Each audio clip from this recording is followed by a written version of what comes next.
Yo guys, welcome to Sports Coaster. Thank y'all so much for joining me. Today is Monday, January 1st, 2018. Happy New Year, everybody. It's our first episode today of our daily show that will be starting here on YouTube. Brand new YouTube channel. Can't wait to begin. It's gonna be awesome. Got some great content coming at you. Hopefully every single day of the year I'm gonna be trying to do that. Let's see how it continues. Sort of my New Year's resolution. But anyway, today I'll be predicting the Super Bowl 52 champion today.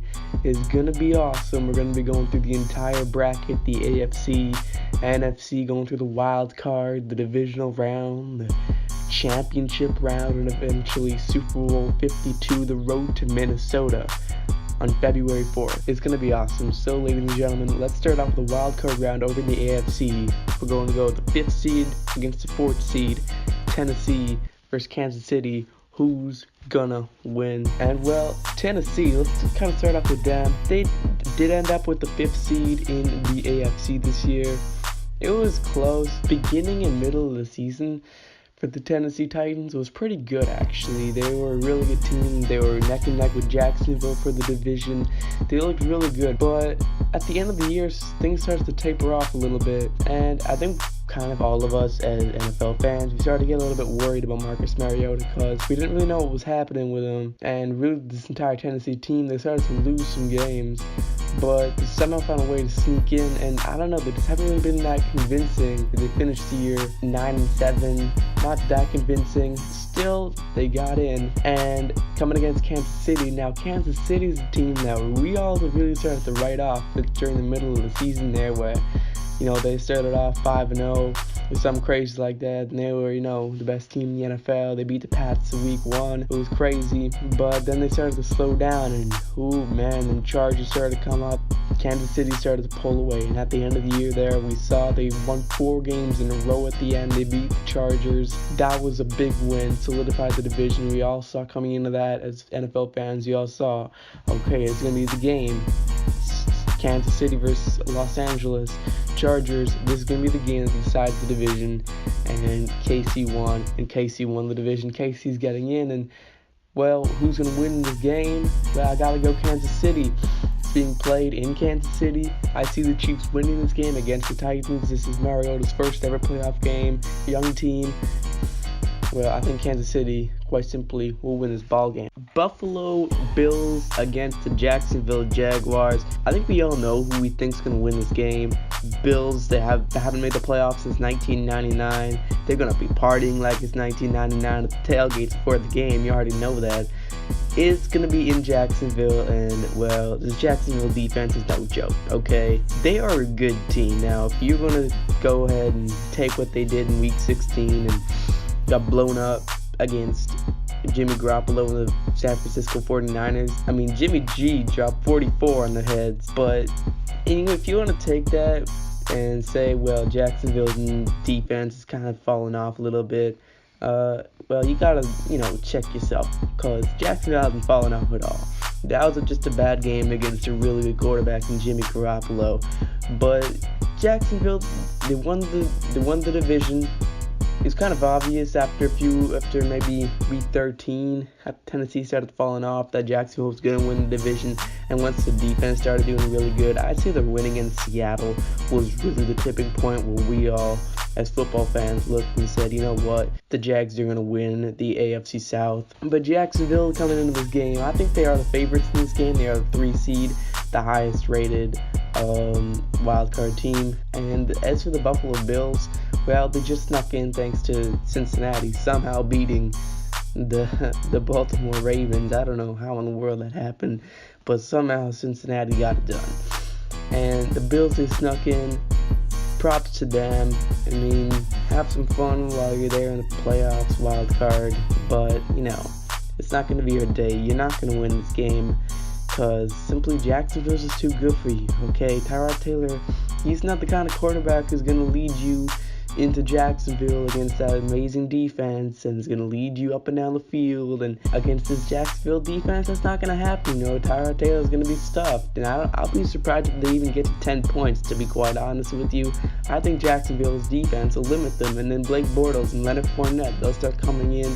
Because you already know the Buffalo defense is going to get pretty tired pretty quick. And I don't give the Bills any hope in this game at all. And I think the Jacksonville Jaguars will eventually surpass the Bills and move on to the divisional round where they'll be facing against the Pittsburgh Steelers. On now to the NFC wildcard games. The Atlanta Falcons, Los Angeles Rams, and the Carolina Panthers versus the New Orleans Saints. Now, the NFC is going to be interesting because in the AFC, I personally think it's quite obvious the two teams that'll be in the AFC Championship game. But in the NFC, gosh, I've got no idea at all. There are really 4 teams that really have really good chances of being in there.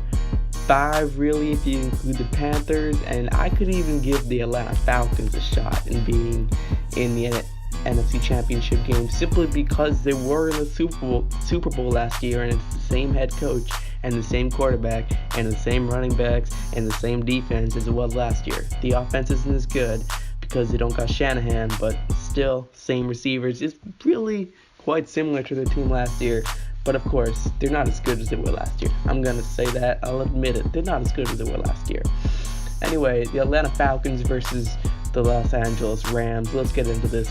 So, the Rams win the NFC West for the first time since 2003. Gotta give them props to that. They beat out my Seattle Seahawks. Anyway, the Atlanta Falcons, they don't really have a good chance in this game against the Rams because Jared Goff, let's all be honest, he's a beast. And if you think Jared Goff's good, the minute he hands the ball off, y'all know you're done for because Todd Gurley's back there and he's gonna light you up. The Rams, that offense, man, Sean McVay is a wizard because that offense was so bad last year and it is so good this year that I just don't know what to say. But yeah, Jared Goff, our QB, man, that boy is so good. And Todd Gurley as well, the running back. I think he'll be winning MVP against this Atlanta Falcons team, which the key for Atlanta and the way that they win this ball game is by getting the ball to Julio Jones. The more touches number 11 on Atlanta get, the better chance the Falcons have of winning this game. That's really the key to the game. Stop Julio Jones, you'll stop the Atlanta offense. If you allow him to get, 15 touches of the football, well, hey, there's not a very good chance of the Rams winning this game because Julio Jones will light you up. We already saw him drop 200 plus yards once this year. I can see him easily going for 150 in any game. Despite how good Julio Jones is, it's really if he gets 15 touches. And defenses these days just double teaming him, honestly, passing him on in the zone. Not a lot of man-to-man on Julio, and if they are playing man-to-man, well, they got like deep safety help or something like that. So never one-on-one, I guess is what I'm trying to say. And because when it's one-on-one, Julio Jones will light that cornerback up. We saw that so many times this year. Julio Jones is no joke. So I think that if the Rams can stop Julio Jones or at least limit him to less than double-digit touches, the Rams should be fine with this game. Even if he does get double-digit touches, the Rams' offense is not going to be stopped by this Falcons' defense consistently. So I think the Rams will win this game. The Rams will win this game. Actually, you know what? I don't think it. I know it. The Rams are going to win this football game. Last but certainly not least, the final wildcard game of the weekend, the Carolina Panthers against the New Orleans Saints. Carolina, New Orleans division rivals. This is going to be the best game of next weekend. January 7th, 4:40 p.m. Eastern Time. Make sure every single one of y'all is tuning in because it's going to be hella lit. The Carolina Panthers, they're a good ball team, and Cam Newton's been inconsistent. We saw him last week, which led to a loss, and they finished in the 5th seed in the wild card. Not at all what we expected. They're going to be coming in up against the New Orleans Saints, and the Saints, well, Alvin Kamara is he's a god. Honestly, Alvin Kamara is so darn good. Drew Brees as well. Don't forget about Ingram. That Saints offense my goodness, can it ball out, and I think it will against the Carolina Panthers. I'm not giving them a good chance of winning this ball game, simply because, well, Cam Newton, I don't think will do very good. He will be inconsistent in next weekend's game. I don't know. I just don't see him utilizing his speed as much. I think he'll get, stuck up and trying to make tough throws against the secondary of New Orleans, and that skilled, young, fast secondary. I think Cam Newton will start to get frustrated by the New Orleans secondary and how good their pass coverage is and how good it's been all year long. And then, of course, on the defensive side for the Carolina Panthers, well, it's going to be real tough keeping Drew Brees from throwing for over 250. It'll be even tougher for them to keep either Alvin Kamara or Ingram out of the end zone, which really is the reason why I think the New Orleans Saints will win this game and go on to play in the divisional round.